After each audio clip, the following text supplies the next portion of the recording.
교수님, 그러면 시칠리아인들을 이렇게 지켜주던 마피아가 언제부터 이렇게 좀 흑화했다 그러나요? 변하기 시작한 거예요? 자, 시칠리아인들이 자신들의 수호자인 마피아에게 찾아가서 이제 부탁을 할 거 아니에요?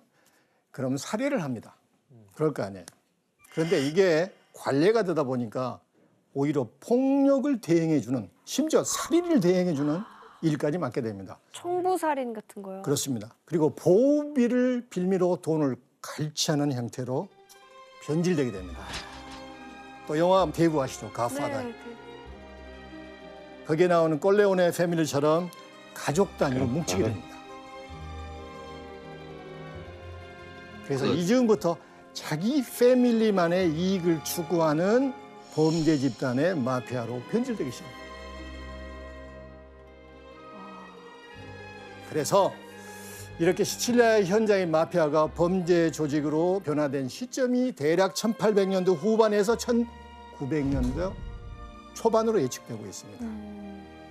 그런데 이 시기 시칠리아에서 세력을 착실히 쌓아가던 마피아들이 살아남기 위해서 섬을 떠나야만 하는 환경이 된 거예요. 왜 섬을 떠날 수밖에 없었을까요? 1900년대를 전후로 엄청나게 큰 자연재해가 일어납니다. 화산 폭발로 인해 도시가 황폐해지고 시칠리아에서는 무려 진도 7.1인 어마어마한 지진이 일어납니다.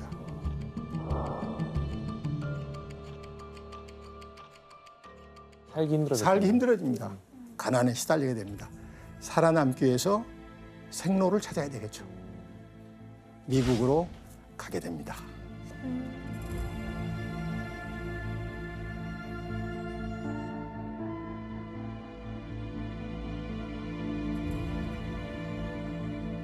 교수님, 그러면 그 시칠리아에 떠나서 미국으로 간 그 마피아들이 미국의 어디에 정착을 했나요?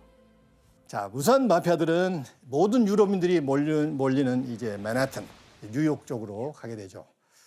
특히 뉴욕주의 이스트 할렘이라는 지역에 첫 발을 내딛게 됐는데 위치가 어딘지 한번 볼까요?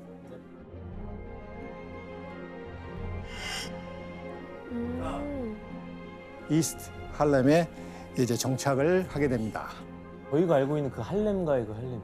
그래서 그 어원이 할렘입니다. 이스트 할렘은 그래서 이태리인들이 많이 찾아갔기 때문에 그때는 이탈리안 할렘이라고 부를 정도로 이탈리아 사람들이 많이 모였죠. 왜 여기 정착했을까요? 피아만 들어간 것은 아니겠죠. 당시 미국에는 유럽 각지에서 미국으로 수많은 이민자들이 몰려왔는데 그래서 19세기 후반과 20세기 초기 시기를 대이주의 시기라고 미국 역사책에서는 기록합니다. 그리고 당시 미국 인구의 4분의 1, 4명 중에 1명은 이민자요? 이때 이민 왔던 사람들입니다. 그런데 각국의 이민자들이 몰리면서 집도 음식도 일할 곳마저 부족했던 뉴욕. 그렇다면 미국에 정착한 이탈리아인들은 어떻게 살아갔을까요? 뭐 인부 막노동을 할 수밖에 없는 거 아니에요? 정답이 다 나왔습니다. 막노동, 인부. 왜냐하면은 당시 미국에 건너왔던 뉴욕에 정착했던 이탈리아인들 절반 이상이 글을 읽을 수 없었습니다. 언어도 모르고. 예. 그래서 할 수 있는 건 허드렛 일, 그리고 이런 일터의 막노동. 특히 항구 주변에서 일을 굉장히 많이 했는데 이런 정도로 생계를 끈끈이 유지하고 있었습니다. 그런데 이런 강도 높은 노동이나 이런 어려운 환경보다 더 어려운 게 뭔지 아세요? 차별, 텃세. 이탈리아 사람들을 그 당시 검은 백인, 2등 국민. 그 무시를 많이 받은 거네요, 그렇습니다. 이탈리아계 사람들이. 당시 뉴올리언스 시장이 이탈리아, 남북 이탈리아 출신들에게 하는 얘기가 있는데 한번 그걸 한번 보시죠. 우리 중 가장 게으르고 사악하며 무가치한 인간들, 이 극악무도한 자들을 끝장내자. 설사 지구상의 이탈리아인들을 모조리 쓸어버려야 할지라도. 저 정도였다고요? 너무 심하게 얘기했는데. 거기다 이탈리아인의 종교가 뭡니까? 카톨릭. 가톨릭. 미국의 주류 종교는 프로테스탄트, 개신교. 그래서 가톨릭을 믿는다는 이유 등으로 이탈리아인들은 향한 이탈리아는 많은 편견과 차별을 받게 되었죠. 게다가 이전에 정착했던 다른 유럽의 갱들로부터도 갈취당하는 일이 빈번했습니다. 아이리시. 이탈리아인들은 인종차별과 위협 그리고 착취로부터 자신과 가족들을 보호하기에 모여 살았는데 이때 동포들을 보호하는 역할을 맡은 세력이 바로 마피아였습니다. 근데 한번 그 마피아인데 믿었던 마피아한테도 갈취를 당했잖아요. 예, 바로 그겁니다. 1900년대 이후 10년간 미국에 도착한 이탈리아 이민자의 80%가량이 마피아의 근거지였던 시칠리아를 비롯한 남부 출신이었는데 이들 중 적지 않은 수가 본국에서 범죄를 저지른 후 미국으로 도피한 마피아들이었습니다. 결국 보호자 역할을 했던 이 마피아들이 이제 본색을 드러내서 이제 동료 이탈리아인들을 관치하는 그런 범죄 집단으로 완전히 바뀌게 된 거예요. 심지어 더 어려운 상황에서. 맞습니다. 그래서 뉴욕 이스트 할렘의 암가에서 이탈리아 이민자들을 갈취하는 범죄 조직이 이제 활동을 막 시작하게 되고 시칠리아에서부터 마피아 행동대장으로 살인을 일삼았고 미국으로 도망왔다는 설이 있는 주세페 마세리아.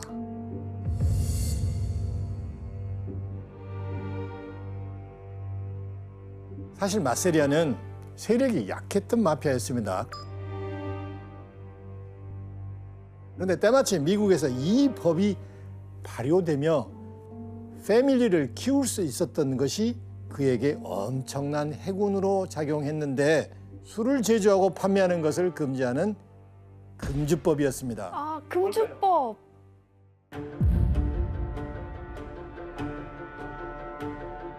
자, 당시 미국에서는 어마어마한 이민자들이 몰려 들어왔죠. 이민의 홍수. 그래서 급격히 도시화가 됩니다. 도시화의 특징이 뭐예요? 매춘, 도박, 폭력, 살인 이런 각종 범죄로 아주 사회는 골머리를 앓게 돼요. 그래서 그 결과 1920년 1월부터 이제 금주법을 시행했는데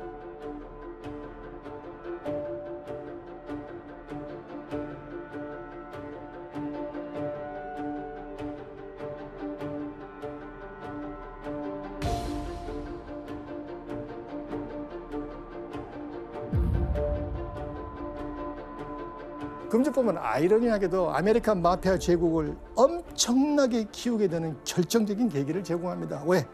밀주를 팔 수 있잖아요.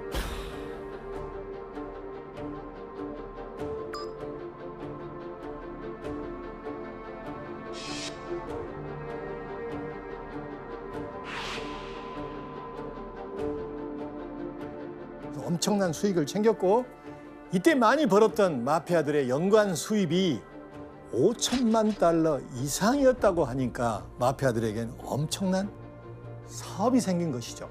때려잡아야지 왜 술을 금주를 하고 있어? 와, 이건 진짜 미국 정부의 실수네요. 자, 마피아들이 이러면 더 큰 돈을 벌기 위해서 뭐를 해야 되겠습니까? 술을 만들어. 술을 만들 뿐만 아니라 유통할 수 있는 뭐예요?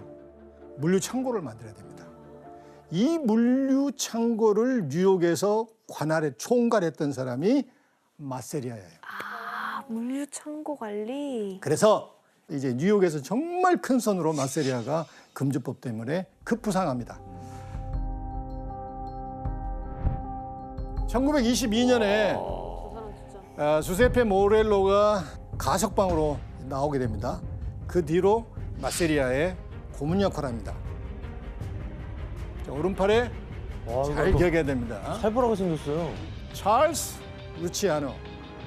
이름만 들어도 한동안 벌벌 떨게 만들었던 킬러로 악명이 높아갔던 찰스 루치아노를 공식 입단식을 거쳐서 마세리아가 제1인자로 삼습니다. 마피아 패밀리 입단식에 대해서 아시는 거 있어요? 시칠리아 마피아는 입단할 때 일단 피해 전설을 하는데 먼저 머스가 새 멤버의 손을 이렇게 손가락을 칼로 베고 그 성자의 사진을 밑에 넣어서 그 피를 흘려요. 그리고 그 사진을 손에 다시 올려서 불을 붙여서 그런 말을 했대요. 뭐 너는 이제부터 오늘부터 새로운 사람으로 태어난다. 이 형제들이 네가 뭐 배신을 하면 이 사진 속에 있는 성자처럼 지역에서 뭐 불타 죽을 거야. 뭐 그런 얘기를 했었대요. 뭐 충성의 맹세 어떤 그런 의식인 거네요. 그냥. 네.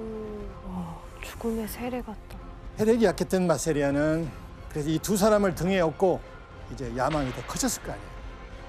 그래서 이 뉴욕 마피아 전체를 손에 넣어야 되겠다 하고 작심을 합니다.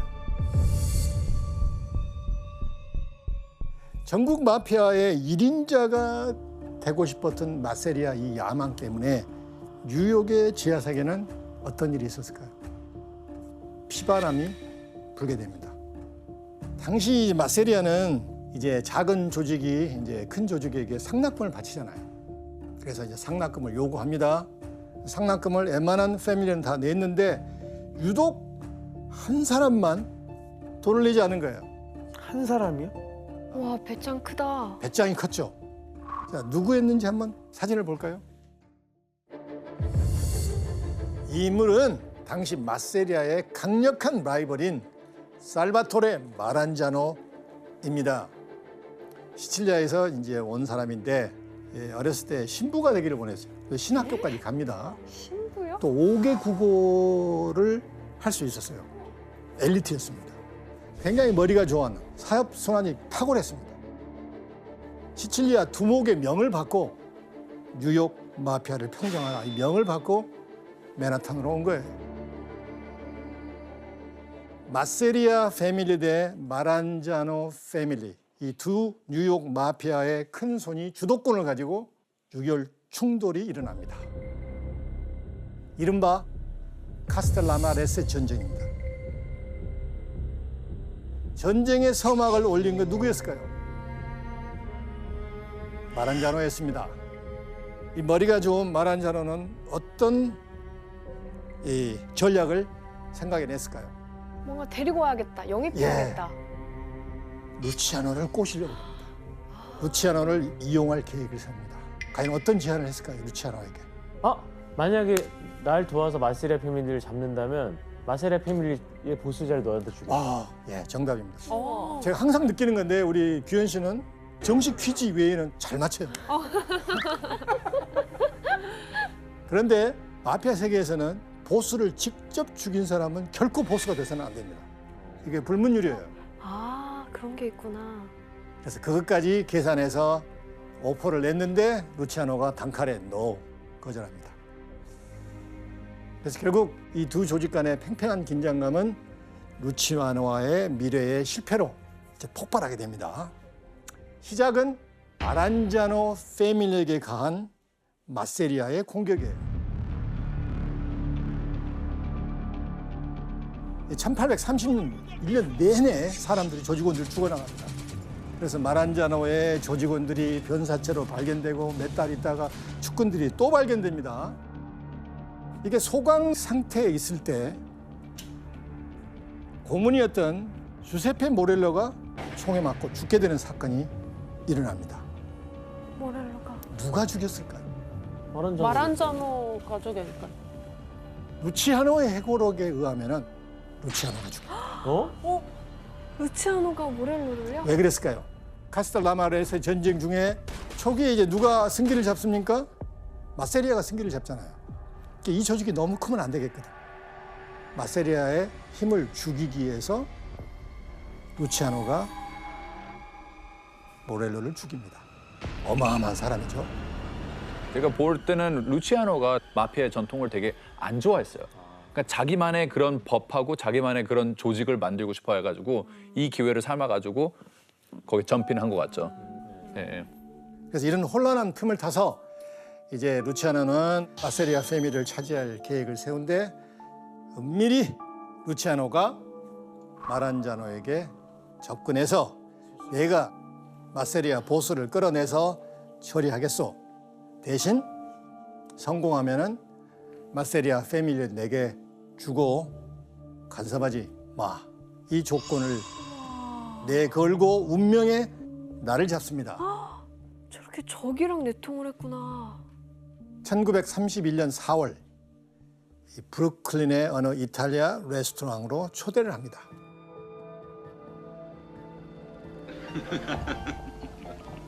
자, 두 사람은 식사를 합니다. 그리고 식사 후에 이제 카드 놀이를 하고 이제 분위기가 이제 물어오르게 되죠. 그때 근데 You don't mind, I'm going to the bathroom. 화장실에 간다고 자리를 비운 사이에 상황이 급변합니다. 어떤 일이 일어났을까요? 루치아노가 이미 섭외했던 4명의 킬러들이 마세리아에게 총알을 퍼붓습니다. 결국 총격을 당한 마세리아는 즉사합니다. 그럼 루치아노는 경찰 조사를 받게 되죠. 그런데 화장실에 있었기 때문에 알리바이가 입증이 돼서 무혐의로 풀려납니다. 마침내 치열했던 전쟁의 승자는 바로 마란자노였습니다.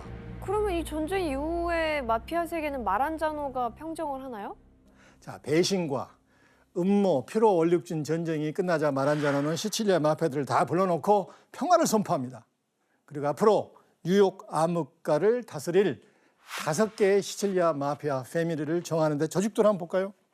통합을 해버려. 이게 이제 정리가 된 5개의 뉴욕 마피아의 패밀리 조직도입니다.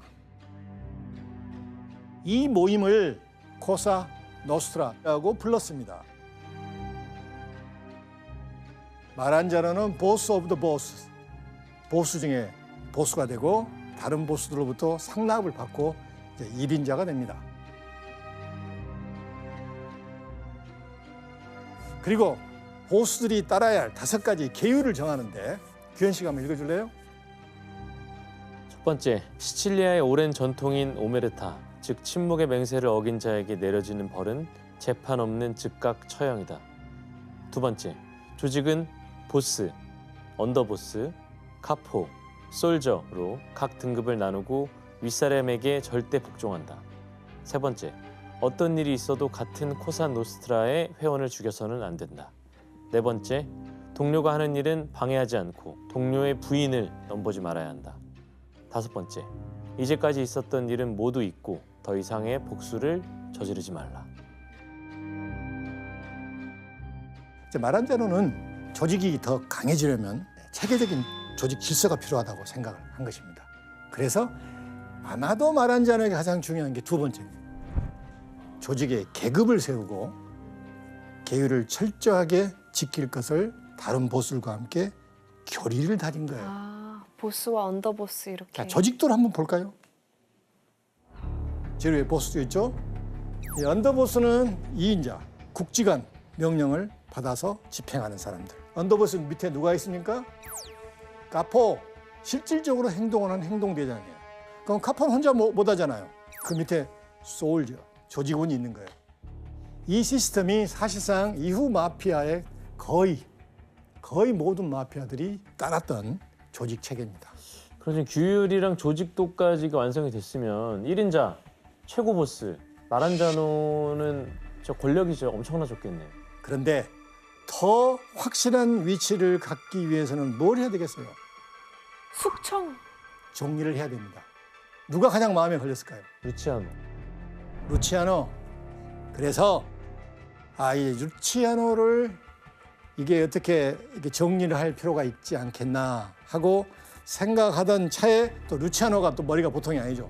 마란자노가 자기를 제거하려는 음모를 갖고 있다고 알아차리게 돼요. 자기 정보원을 통해서.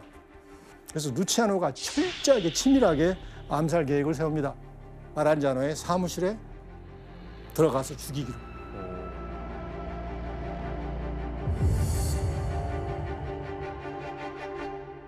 여기에 동원된 사람이 그가 가장 친했던 유대인 갱들을 동원합니다. 그런데 어떻게 들어가겠습니까? 국세청 직원으로 훈련을 시켜서 들어갑니다. 공무원인 척 철저히 연습해서 계획대로 사무실에 들어가서 살해합니다.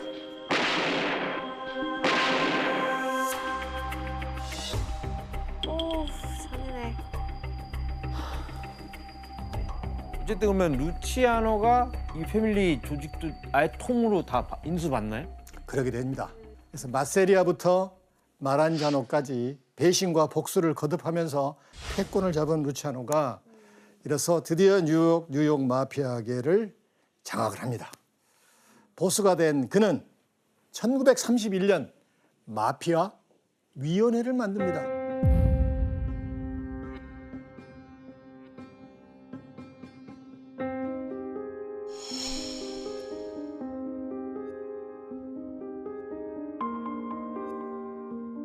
이름이 위원장이야, 웃기다. 이번엔.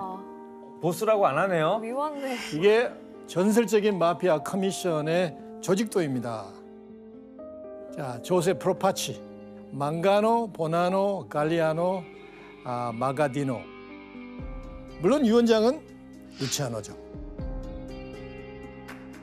근데 위원회라고 하니까 진짜 제대로 된 시스템이 딱 구축된 그런 느낌이 들어요. 바로 그것입니다. 당시 마피아 위원회는 미국 내 어떤 조직보다도 강력했습니다. 그런데 이 조직이 강력하게 되는 굉장히 중요한 토대를 쌓은 사람이 있는데 시카고를 장악한 이 사람이 있어서 가능합니다. 마피아 위원회의 핵심 인물이자 시카고 지하 세계의 지배자이자 밤의 대통령이라고 불렸던 이 사람이 바로 시카고 마피아계를 평정한 알 카포네입니다.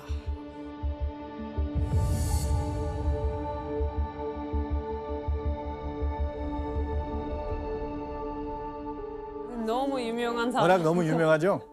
미국인들이 그 상징적으로 이렇게 생각하는 사람이 이 유명한 마피아가 이 알카포니죠, 그렇죠? 이 사람이 그 얼굴에 보면은 스카페이스, 이라고 되게 유명한데 여자한테 이거 작업을 걸다가 남자 사촌 오빠가 와서 얼굴을 이렇게 탁 베었다는데요. 평소에는 되게 사람들한테 친절하다 그러고, 근데 그 친절함을 잘못 봤을 때는 큰 꼴을 당할 수 있으니까 조심해라. 그걸 되게 강력하게 보여주는 사람입니다. 알 카포네 유명한 그 어록 중에 하나죠. 내 친절함을 오해하지 마라. 내가 친절하다고 해서 내가 약한 사람이 아니야. 그렇죠. 진짜 무서운 말이야 저거. 나의 친절함을 알리지 말라. 아니죠. 그거랑 다르죠. 교수님, 근데 알카포네는 뉴욕 토박이잖아요. 근데 시카고에서도 이렇게 자기 세력을 빨리 키울 수 있었던 그런 비결이 있을까요? 예, 많은 마피아가 그랬듯이 알 카포네 조직의 성장을 이끈 요인 중에 하나는 금주법이었습니다.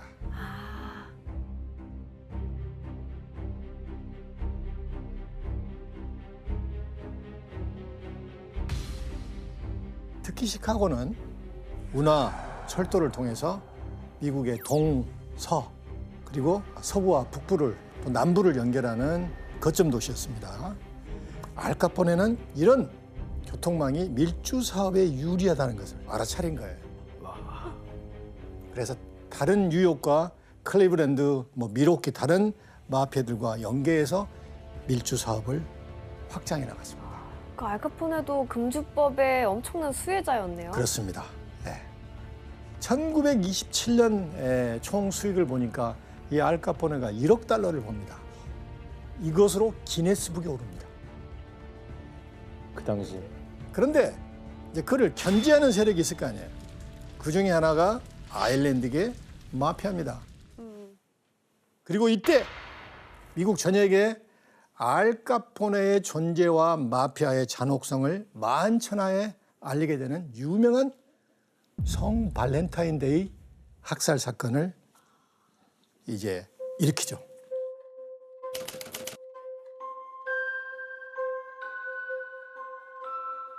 한 아일랜드 그 마피아가 연락을 받아요. 디트로이트에서 강탈한 밀주 우송 차량 위스키를 케이스당 $57 줄 테니 살래? 가격이 괜찮아요. 그래서 그래.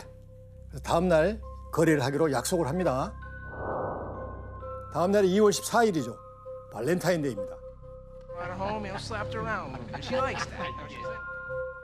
약속된 시간이 되자 돌발 상황이 일어납니다. 갑자기 경찰차가 나타난 거예요. 경찰은 마피아 보고 뒤돌아서 벽을 보고 서 명령을 한 거예요.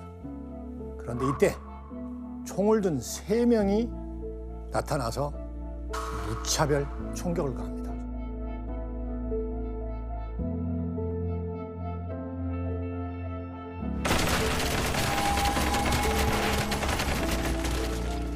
아이 뭐야? 경찰이 아닌 거지. 저게 말이 안 되지. 아 이거 더 참혹한데? 와, 너무 끔찍하다. 이런 잔혹한 살인을 저질렀던 사람이 누굴까요? 알카포네. 알카포네. 하지만 당시 알카포네는 플로리다 마이애미에서 휴가를 보내고 있었습니다. 잡을 수가 없죠. 심증은 있지만 물증이 없죠. 그래서 잡히지 않습니다. 하지만 이 사건이 대대적으로 이제 시카고뿐만 아니라 미국 전역에 보도가 되면서 이 마피아계의 그 악명 높은 위상으로 우뚝 서게 됩니다. 고작 그의 나이 30살이었습니다. 그런데 거칠 것 없었던 알카포네에게도 위기가 찾아옵니다. 왜냐? 1930년대 초 미국 전역에서 금주법 반대 운동이 일어나요. 금주법으로 세력을 키운 알카포네에게는 근간을 흔들릴 수 있는 일촉즉발의 상황이 도래한 거예요. 과연 이때 그는 어떤 대책을 내세웠을까요? 이건 또 제가 알고 있죠. 우유 사업에 손을 댔죠. 예, 오. 사실 그는 이 금주법이 폐지될 분위기를 미리 예감을 하고 새로운 사업을 구상하고 그게 바로 우유 사업이었습니다. 식탁에서 가장 많이 등장하는 게 뭐예요? 우유잖아요. 빵, 시리얼. 괜찮은 목장을 손에 넣고 유리병 제조 공장 그리고 냉장, 수송차를 이용해서 신선하게 보존된 우유를 그동안 금주법으로 밀주 사업을 위해서 구축해 놓은 전국 유통망을 통해서 공급하게 되는 거예요. 여기서 공식 문제 나갑니다. 알카포네가 우유 사업으로 더 많은 돈을 벌기 위해 시카고 시의회에 로비까지 해서 정착시키려고 한 이것은 무엇일까요? 자, 한번 해보시죠.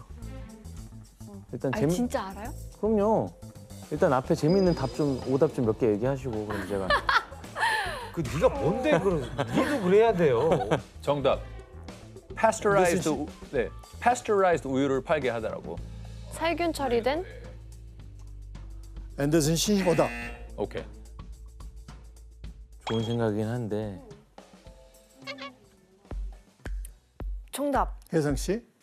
저기 죄송한데 제발 맞춰주세요.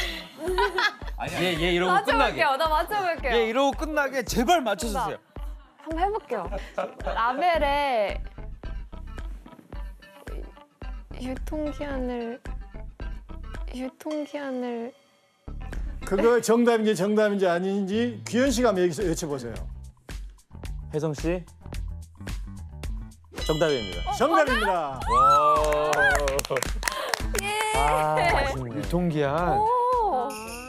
그래서 알카포네는 자신의 사업 전략으로 우유의 유통 기한을 정하기 위해서 시카고 시의회에 로비를 했던 거예요.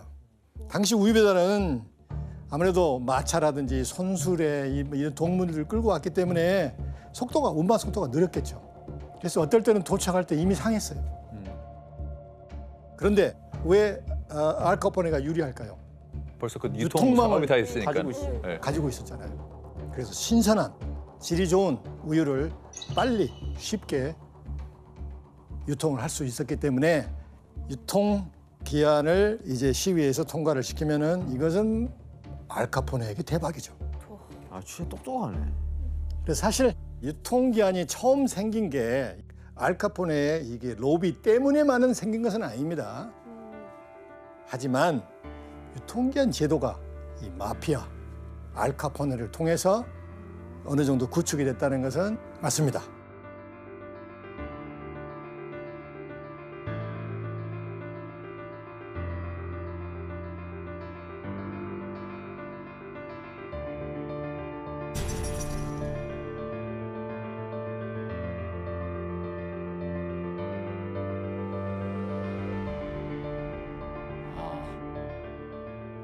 그래서 알카포네는 이제 시카고에서 그렇게 한 거 아니에요? 그러면 뉴욕의 1인자 우리 루치아노 금주법 이제 폐지 후에 어떤 사업을 했어요? 루치아노의 목표는 세계적인 마피아 조직을 통해 큰 비즈니스 사업을 벌이는 게 그의 목표였죠. 그래서 그를 위해서 유대계 마피아의 거물, 아일랜드계 거물급 범죄 조직들을 포섭해서 전미 범죄 신디케이트, 즉 전미 범죄 연합회를 만듭니다.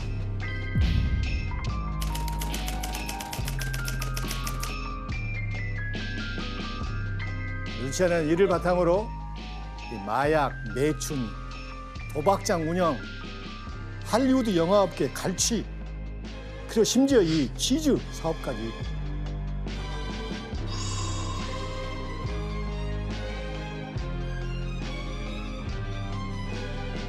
그중에 마약이나 매춘, 도박은 정말 그 수가 늘어납니다.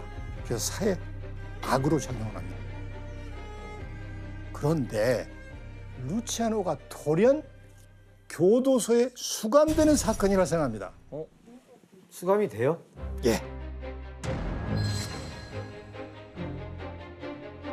1936년 매춘법 위반 혐의로 기소가 된 이후에 치열한 법정 공방 끝에 무려 62건의 혐의로 유죄 판결을 받은 거예요. 그래서 징역 무려 50년을 받게 됩니다.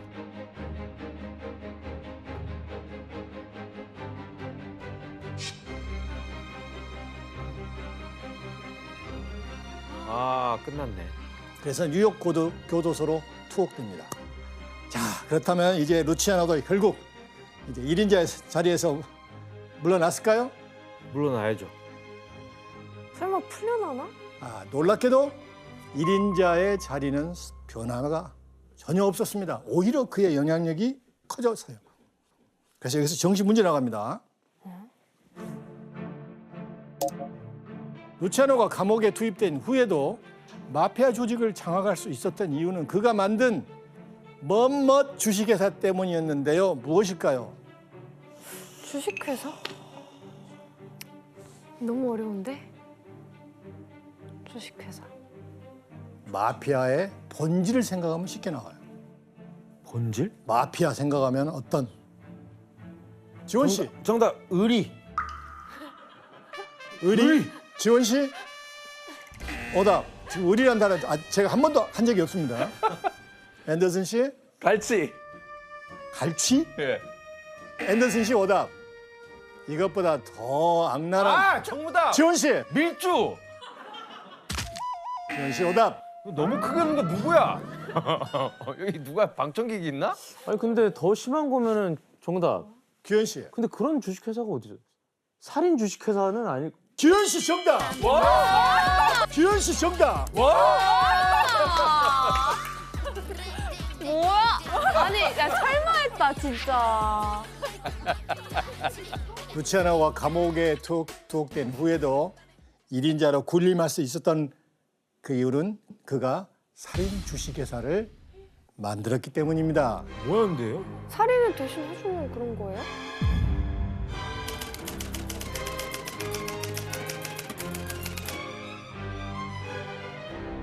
아하. 자, 이게 어떻게 작동되는지 시스템을 한번 확인해 볼까요?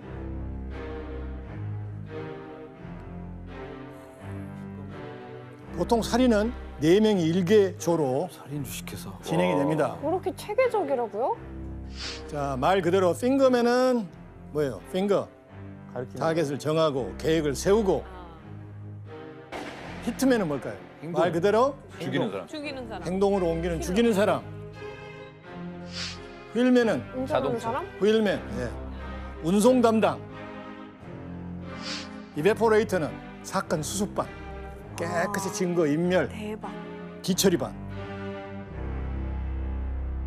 아무튼 이렇게 살인을 안에서 또 지시를 하면서 다 살인 주식회사 너무 충격적이다. 이렇게 해서 미국 정부 기록에 의하면 이때 이 살인 주식회사로 죽은 사람이 공식으로 63명. 근데 실질적으로는 400에서 1000명에 달한다고 합니다. 어마어마하죠? 이 모든 살인 명령의 최고 명령 라인은 누구였을까요? 감옥에 있는 루치아노. 루치아노.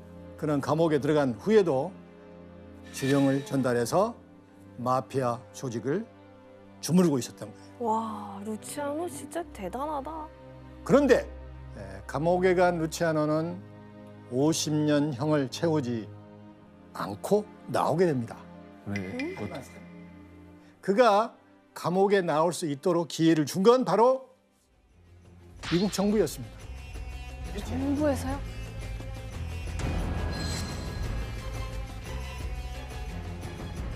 미 정부는 미국 시민권을 가지고 미국에 거주하고 있는 수많은 이탈리아인, 일본인, 독일인들을 경계했습니다.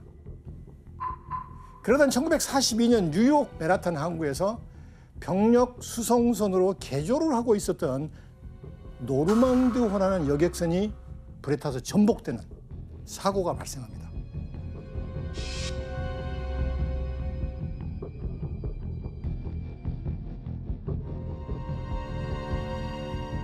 난리가 났죠. 그래서 미국 해군 정보국은 누가 이 일을 저질렀나 하고 온갖 조사를 했는데 용의자가 나타나지 않아요. 그런데 자, 뉴욕 맨하탄 오른쪽에 있는 항구에는 누가 아까 주로 일을 했다고 그랬습니까? 항만에 이탈리아. 그래서 이탈리아인들이 많았고 그래서 안 되겠다. 윗선으로 가자. 그래서 미국 정부가 감옥에 있는 루치아노와 딜을 했구나. 딜을 합니다. 루치아노 입장에서는 마다할 이유가 없잖아요. 네. 그래서 루치아노는 부하들에게 지령을 내립니다. 수상한 행동을 하면은 바로 미국 정부에 신고해라. 일종의 언더월드 작전에 투입이 됩니다.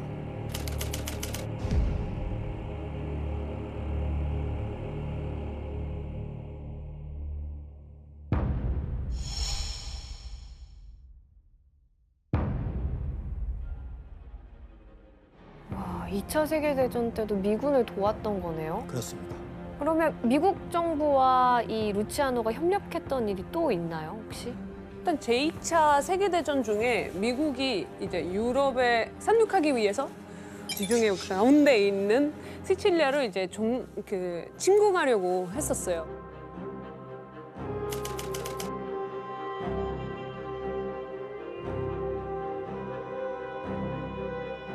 그때 미국은 이 루치아노를 이용해서 그렇게 시칠리아 사람들이 미국을 이렇게 도와줄 수 있게 한 거예요. 그래서 그때 시칠리아 사람들이 뭐 동역하거나 아니면 뭐 지리를 알려주거나 막 그런 식으로 미국을 도왔어요. 야, 아니 근데 교수님 지금 얘기를 들어보니까 너무나도 좀 국익에 도움이 되는 이런 일들을 루치아노가 했는데 좀 많은 대가를 얻었을 것 같아요. 그렇습니다. 두 번째 결탁으로 치러진 시칠리아 점령 작전 이후 약속한 대로 강제 추방을 조건으로 루치아노를 풀어줍니다. 루치아노, 고향 이탈리아로 돌아가다. 뉴욕에서 범죄 혐의로 유죄 판결을 받고 9년간 복역한 루치아노는 오늘 고향인 이탈리아로 돌아갔다. 루치아노는 주지사로부터 사면을 받은 후 이탈리아로 추방되었다. 자, 추방당한 루치아노는 쉽게 뉴욕 마피아를 포기했을까요? 포기 안 했을 것 같아요. 여러 차례 복귀를 하려고 노력을 하지만 정부는 또 모든 정보를 통해서 복귀를 못하게 강제 추방 명령을 연이어 내립니다. 그러니까 루치아노의 영향력은 서서히 어떻게 돼요? 사라지게 됩니다. 그러는 사이 뉴욕 5대 마피아가 새로운 인물로 이제 교체가 됩니다. 그런데 마피아 비즈니스는 더 커지고 더 세련되고 더 많은 돈을 벌이게 됩니다. 특히 가장 심각한 것은 마약 사업이었습니다. 그렇다면 이들은 대체 어떻게 미국의 헤로인을 들여온 것일까요? 아, 그 프렌치 커넥션인가요? 예.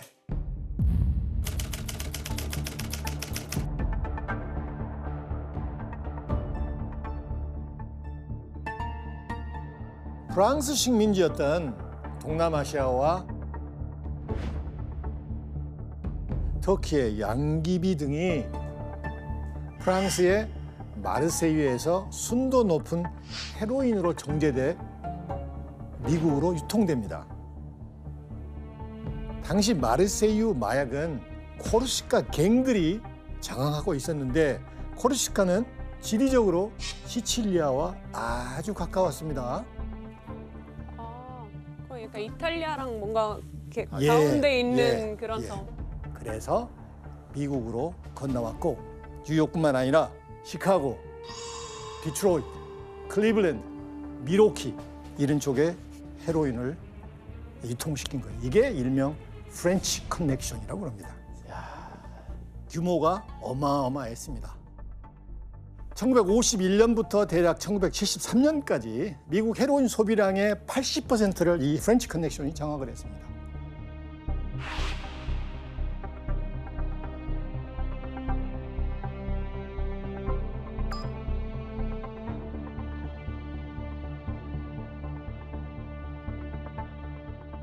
헤로인이 수많은 마약 중에서도 중독성이 강해서 악명이 높았습니다. 급기야 1945년 2만 명이었던 미국 내 헤로인 중독자 수는 28년 후인 1973년에 56만 명으로 증가합니다. 어마어마하죠. 너무 심각하네.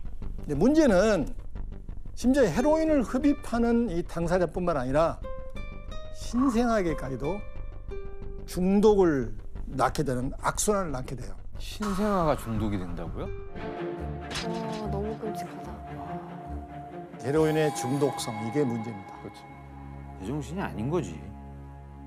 마피아들도 어떤 사업을 했어요? 무엇보다 정말 독점 사업을 진짜 많이 했었어요. 예를 들어 뭐 양배추 독점이라든지 얼음 독점 아니면 심지어 교회에서 약혼할 때 필요한 양초들 있잖아요. 그것도 그 독점하고. 그러니까 많아요. 마피아들이 그 일상에서 많이 쓰이는 그런 물건을 이용해서 돈을 많이 벌었어요. 한마디로 얼마나 많은 수익을 올렸겠어요. 그렇죠. 그래서 아메리칸 마피아의 수입에 대해 전 뉴욕타임즈 기자였던 이 마피아 전문 기자 셀윈 라비 저서에서 쓴 내용인데 규현 씨가 한번 읽어봐 주시죠.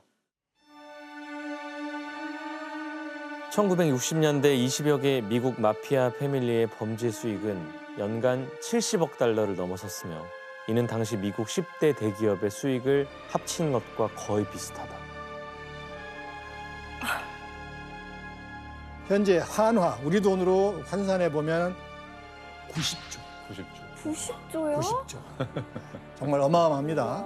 이게 엄청 커졌네요, 진짜로. 그만큼 마피아들이 아메리카 사회에서 미국 사회에서 얼마나 큰 영향력을 끼쳤는가를 짐작할 수 있죠.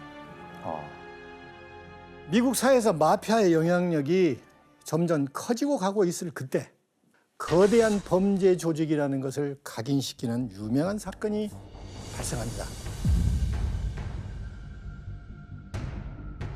때는 1957년 11월 14일 뉴욕주의 에팔레이키라는 조그마한 마을의 한 저택에서 마피아 위원회 모임이 소집이 됩니다. 이날 모인 마피아 수가 무려 100명이 넘었습니다. 근데 이들은 왜 한자리에 모였을까요? 가장 중요한 것은 이 미국이 1957년에 연방 마약법이 통과돼서 이제 마피아들은 긴장할 수밖에 없었습니다.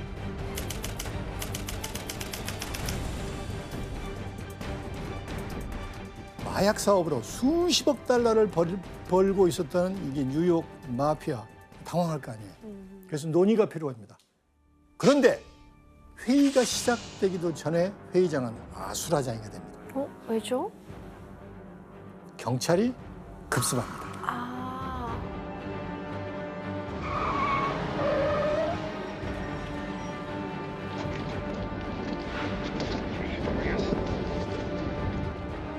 어떻든 62명이 체포됩니다. 어마어마하죠? 그거 엄청난 건데요.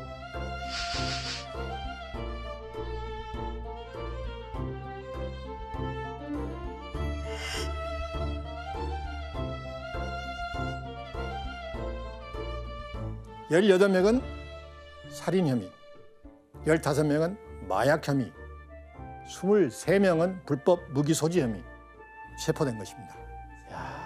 마피아의 지하 세계가 미국 사회에 전면적으로 드러난 이 사건은 아메리칸 마피아 역사에 있어서 하나의 전환점이 되었던 유명한 사건입니다. 미국 내 공산주의자들 척결하기 위해서 FBI가 올인한 거예요. 소련 냉전 시대였습니다. 근데 결과적으로 인원과 자원이 없었던 거예요. 그런데 1957년 이 애팔레이킨 뉴욕주의 이 사건을 통해서 그동안 마피아 범죄에 대해서 방관해왔던 FBI는 이제 더 이상 마피아의 존재와 영향력을 부정할 수 없게 돼요. 그래서 마피아 범죄 조직을 미국의 심각한 사회 문제로 인지하고 1960년대가 되면서 마피아를 공공의 적으로 규정합니다. 그리고 미국 전역에 마피아 보수 한 명 한 명에 대한 이 추적 조사를 시작하는데 당시 FBI가 정리한 자료를 한번 보겠습니다. 제일 왼쪽 보면 라 코사 노스트라 1963년 FBI 정보라고 나오죠. 미국 전역에서 마피아의 보스들과 함께 지역을 표시한 차트입니다. 더 이상 마피아를 두고 볼 수만은 없었잖아요. 그래서 마피아 조직을 무너뜨릴 목적으로 리코 법을 제정합니다.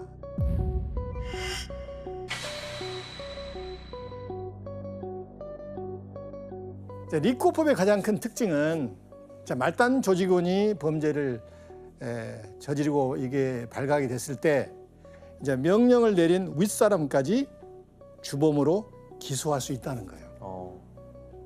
리코법으로 개별 범죄를 조직단으로 묶어서 기소할 수 있게 되는 것입니다. 그러니까 뒤에서 조종하고 있는 큰 손까지 다 잡을 수 있는 거네요. 예. 그래서 FBI 최종 목적은 뉴욕 5대 마피아를 잡아들이는 거예요. FBI가 척결하고자 했던 80년대 뉴욕 5대 마피아입니다. 그래서 어떤 수를 써서라도 조직원과 보수 간에 뭐예요? 명령과 지시가 오갔던 것을 물증을 찾아야 됩니다. 그래서 뭘 했겠어요? 도청. 그러다 뉴욕 5대 마피아 중 한 보수의 집에 도청 장치를 설치하게 되는 거예요. 그들이 자주 가는 레스토랑에서 도청을 하기 시작합니다. 과연 FBI의 도청은 수사에 도움이 됐을까요? 됐을 것 같은데 충분히. 운이 좋게도 FBI가 도청을 시작하고 얼마 지나지 않아 마피아 패밀리에 숨겨진 어마어마한 비즈니스를 듣게 돼요.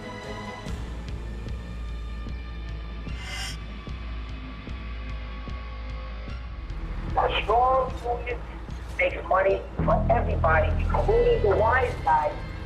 The wise guys even make more money with a strong union. Now, let's take somebody, they got a job. Let's staff it without people. That's our union. 바로 노조 장악을 통해서 마피아의 행적이 간접적으로 드러난 거예요. 이것 가지고는 보스를 잡아들이고 형량을 높게 주기에는 약간 부족합니다. 이렇게 마피아 보스들을 엮을 수 있는 이 결정적인 증거를 찾으러 가죠. 그런데 때마침 마피아 척결을 다짐한 한 인물이 등장하는데 바로 루돌프 줄리아니 검사입니다. 이 사람이 검사 재직 시절에 총 4,000개 이상의 유죄 판결을 받아냈던 마피아 킬러였습니다. 예, 뉴욕에서 뭐 마약, 폭력, 뭐 성매매, 뭐 다 마피아 범죄 그런 관련된 거를 다 검사를 해가지고 감옥에 보내줬던 유명한 사람입니다. 거기다가 또 나중에는 뉴욕 시장 됐어요. 와. 메이어 줄리아니. 네, 엄청 유명해요. 줄리아니 검사는 사실 마피아를 극도로 싫어했습니다. 거기에는 마피아의 악연이 있었죠. 줄리아니는 브루클린에서 태어났지만 부모님이 이탈리아계입니다. 진짜 반갑다. 너무 반갑네요.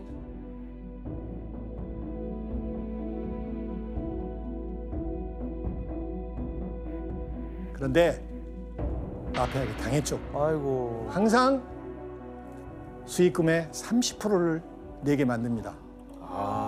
뜯겼구나.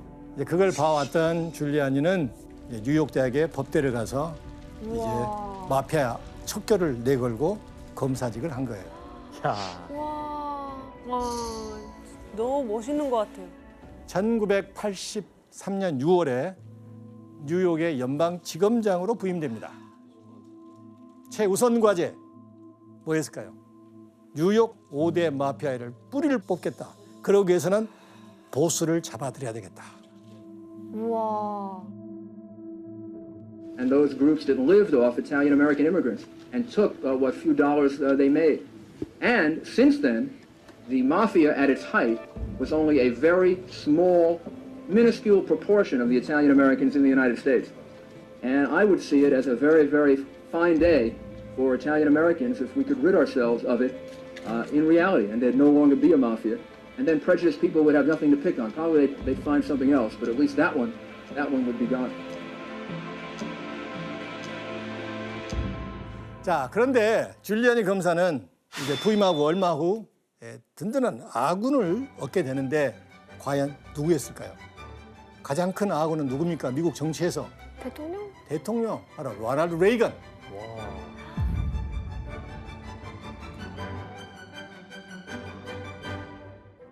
1983년 7월 레이건 대통령은 조직 범죄에 대한 담화문을 발표합니다.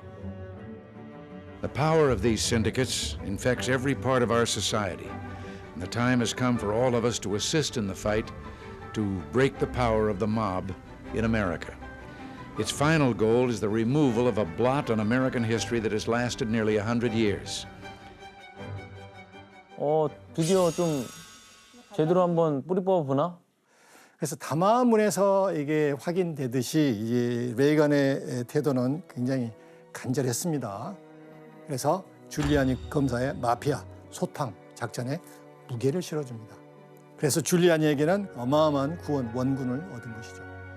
뉴욕의 5대 마피아 보스를 잡기 위해 본격적으로 이제 수사를 벌이기 시작한 줄리아니 검사는 FBI의 도청 자료를 듣던 중 마피아를 올가맬 결정적인 단선을 생각해냅니다.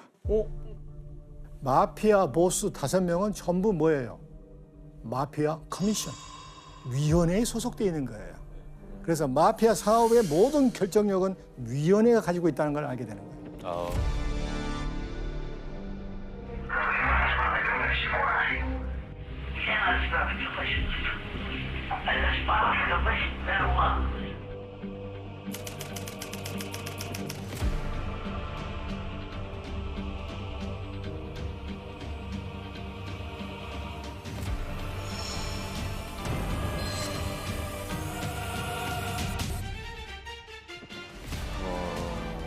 대박이야. 그래서 이 보스들을 잡기 위해서는 보스들이 소속된 위원회를 추적해야 되겠다. 이걸 깨달은 거예요.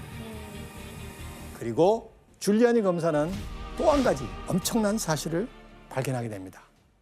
마피아가 관리하는 노조가 뉴욕시의 건설업에 깊이 개입다는 것을 포착을 해요.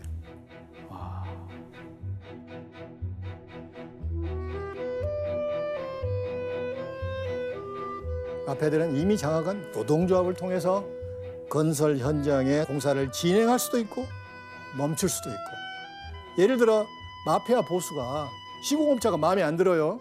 그러면 건설 노조 소속인 시멘트 트럭 운전사에게 지시를 내립니다. 어떤 지시였을까요? 작업 중단. 시멘트의 특성상 작업이 멈추면은 나머지 시멘트는 다 버려야 되잖아요. 그러니까요. 모조리 버려야 됩니다. 어마어마한 손실이 나는 거예요. 대견하지 못합니다. 뉴욕의 5대 마피아는 이런 식으로 건설 사업을 독점해 나갑니다.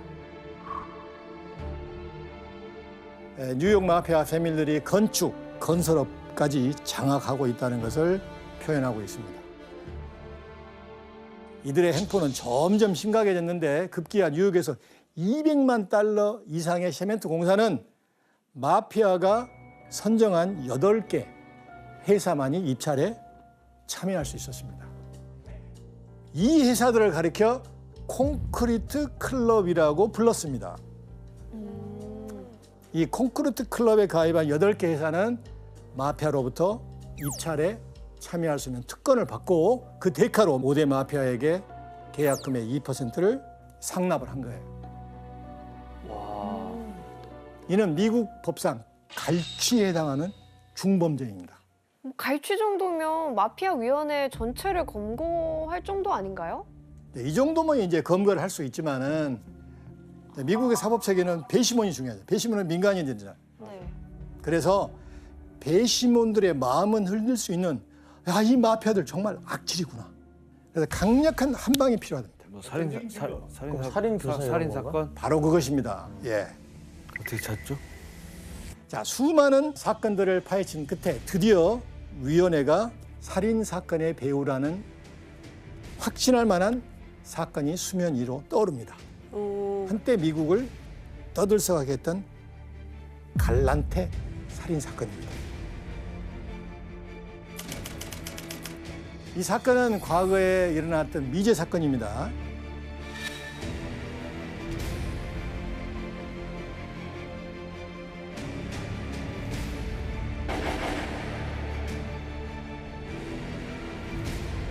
네 명의 다른 마피아 보스를 따돌리고 마약 거래에서 얻은 사업을 독식하려고 했던 거예요. 자, 수사를 통해서 그를 죽였을 용의자를 찾아냈지만 지문이 불일치하는 바람에 미제 사건으로 남게 돼요. 그런데 이 사건의 진범이 드디어 5년 만에 5년이 지나서야 잡히게 된 것입니다. 앤토니 브루노죠.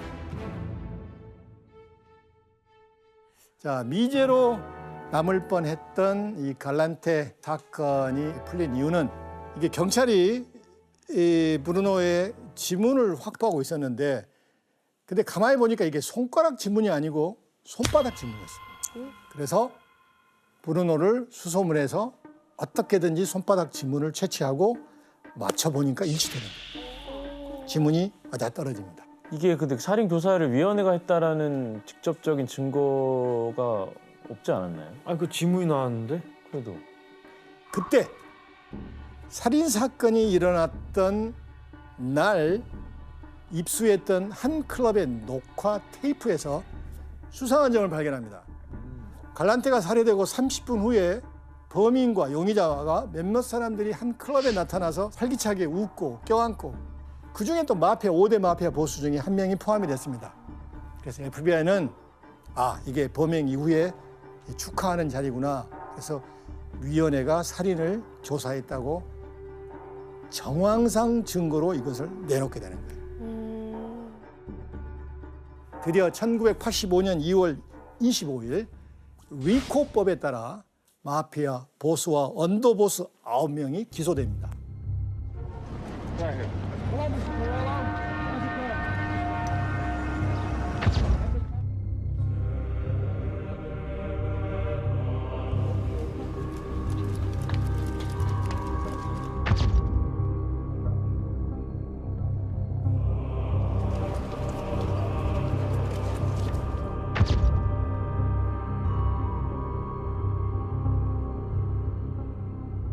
U.S. jury convicts 8 as members of mob commission. 미국 배심원단 마피아 위원회 위원 8명 유죄 선고. 체포된 9명 중 보스 1명은 가석방 중에 다른 조직원에 의해서 또 죽어요. 야. 그래서 나머지 8명은 리코법에 따라 유죄 판결을 받게 됩니다. 대부분 각각 무려 몇 년 받았을 것 같아요? 아니 왠지 서양은 막 때리더라고요 이거를 막 200년 이렇게 때릴 것 같은데 100년 이상을 받게 됩니다. 그죠 아, 잘하네요. 정말 이로써 줄리아니 검사의 표적이었던 5대 마피아가 모두 정리된 것입니다. 와. 대단한 사람이죠. 그리고 이 리코법의 여파로 1990년까지 약 1000명 이상의 마피아들이 유죄 판결을 받게 됩니다.